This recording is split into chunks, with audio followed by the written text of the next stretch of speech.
এটাই কি বিএনপির বিচার? আমার এখান দিয়ে পুরো গাল ফাটাই ফেলছে। এই যে সিসিটিভিতে ভাই সব আছে। ওরা বলতেছে ওরা বিএনপির নেতা, ওরা কিচ্ছু করতে পারবে না। এখানে নিচে তারা যে একটা রুম করছে না, সারাক্ষণ নেশা পানি করে। এটা নিয়ে তাদের ফ্যামিলিও অনেক বেশি অতিষ্ঠ। ছাদে গিয়ে তারা সারা বৃহস্পতিবার, শুক্রবার বা বন্ধের যে কোনো দিন তারা মদ খায়, গাঁজা খায়। ভাই উপরে উঠা যায় না, আমরা তারপরেও কিছু বলি না। আটতলায় ছিলাম, আমরা কখনোই কিছু বলি না। আজকে আব্বু ওই দিক থেকে আসছে, ওই একটা বিএনপির লোক, সে ভিতরে ঢুকতে চাইছে। আব্বু নিষেধ করছে যে তুমি বাহিরের লোক, তুমি ঢুকতেছো কেন? এটার পরে সে আব্বুর মাথা ফাটাই ফেলছে। আমরা জানি না, আমরা মেয়েরা কেউ কিছু জানি না। উপর থেকে আমি আসছি, এসে শুধু জিজ্ঞেস করছি ভাইয়া কি হয়েছে।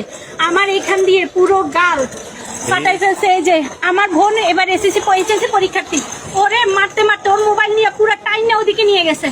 ভিডিও আছে, তারা বলতেছে সিসিটিভিতে সব আছে। সিসিটিভিতে ভাই সব আছে। ওরা বলতেছে ওরা বিএনপির নেতা, ওরা কিচ্ছু করতে পারবে না। আমার এখানে ওরা হাইসা হাইসা ছবি তুলতেছে, বলতেছে বাসায় যাই তোদেরকে দেখবো আমরা কি করি, কারণ তোরা 3টা মেয়ে, তোদের বাপের বিয়ে নাই। ওরা এগুলা নিয়ে যায় পারতেছে করতেছে। আমার বাপের আমরা এখন মাত্র হাসপাতালে নিছি। এটাই কি বিএনপির বিচার?